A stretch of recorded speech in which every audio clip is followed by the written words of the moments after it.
Hey, what's up guys? How are you all doing? तो house of the dragon season 3 का episode 3 आ चुका है and इसे देखने के बाद my literal reaction was Oh my god! Wow! And ending का ट्विस्ट देखने के बाद तो आई वाज लाइक असंभव! और hats off to this man. Like player है यार बंदा, असली स्ट्रैटेजिस्ट और मास्टरमाइंड तो ये है। मुझे लगता था कि टीजर्स और ट्रेलर्स से लोगों को, ऑडियंस को बेवकूफ बनाने का काम सिर्फ मार्वल करता है, पर नहीं, एचबीओ ने बोला कि मैं भी क्यों पीछे रहूं। So this is Nikhil Navdi and you are watching Nikhil speaking.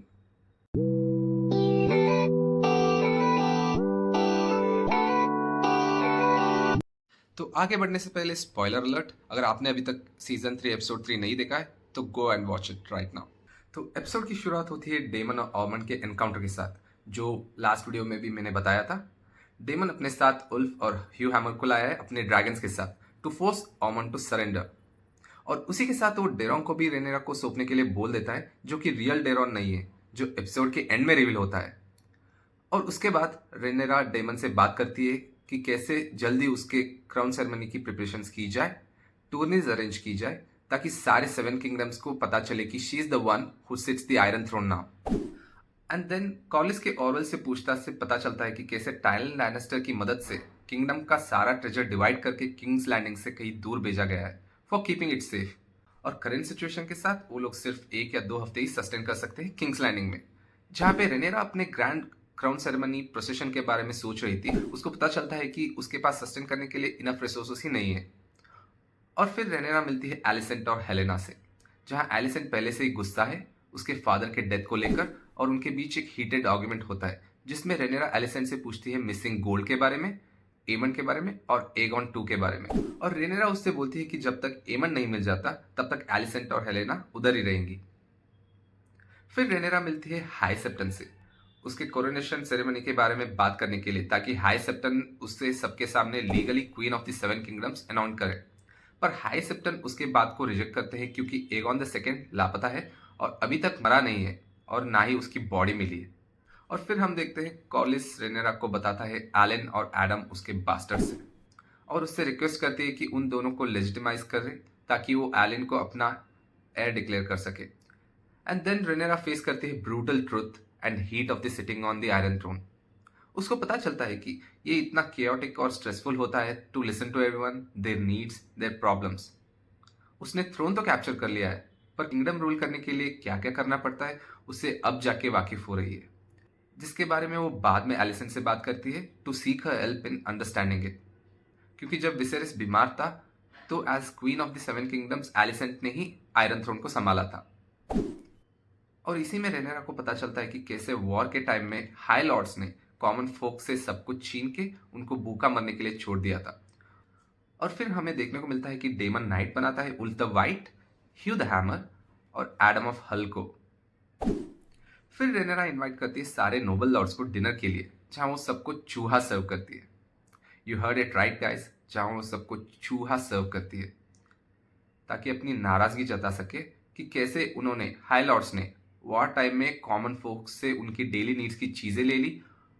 और उसी के साथ ऑर्डर करती है उसके नाइट्स को कि वो जाके सारे हाई लॉर्ड्स के स्टोर हाउस से रिसोर्सेस लेके कॉमन सिटीजन्स में बांट दे।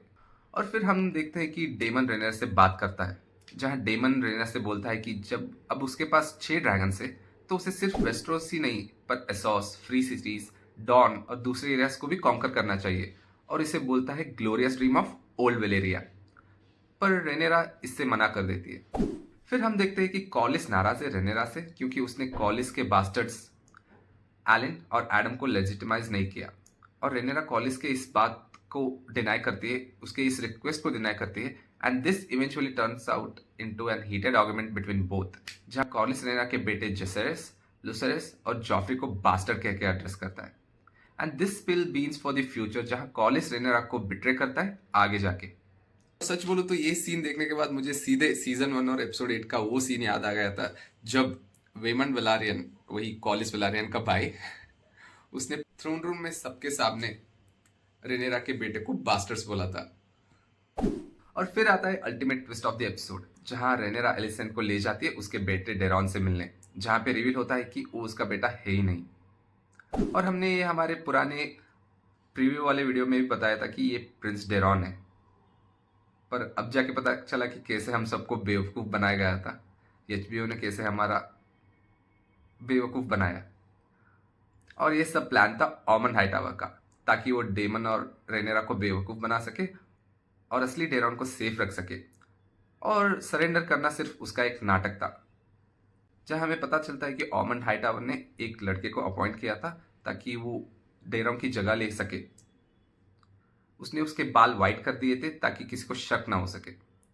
और फिर पता चलता है कि एपिसोड के एंड में ऑमन हाइटावर ने अपनी आर्मी के साथ टम्बल टाउन कैप्चर कर लिया है और उसके सिटीजन्स को हॉस्टेज ले लिया है, जो कि उसके आगे के प्लान का एक इंपॉर्टेंट हिस्सा है।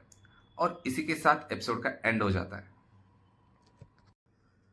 थ्रू आउट द एपिसोड हमें दिखाया गया है कि कैसे रेनेरा डायलेमा में है, कैसे वो आयरन थ्रोन का उसके रेस्पॉन्सिबिलिटी का हीट फेस कर रही है, और कॉलिस वेलारियन रेनेरा की शिफ्टिंग डायनामिक्स और ऑमन हाइटावर का मास्टर स्ट्रोक। तो आगे के एपिसोड में पता चलेगा कि क्या है ऑमन हाइटावर का असली प्लान। और जाने से पहले एक और डिटेल बताना चाहता हूँ। थ्रू आउट द एपिसोड्स हमने रैट्स को देखा इधर उधर महल में, हर जगह, जो डायरेक्टली हमें ले जाता है सीजन 2 के एपिसोड 2 में, जहाँ एगॉन द सेकंड ने सारे रैट कल्चर्स को हैंग कर दिया था उसके बेटे जहरिस को मारने के लिए हेल्प करने में। So that's it for today guys. अगर वीडियो पसंद आई हो तो लाइक करें, शेयर करें, सब्सक्राइब करें और कमेंट डाउन की और कौन से टॉपिक पे आपको वीडियोस चाहिए। तो मिलते हैं आपसे अगले वीडियो में। Till that take care, bye bye.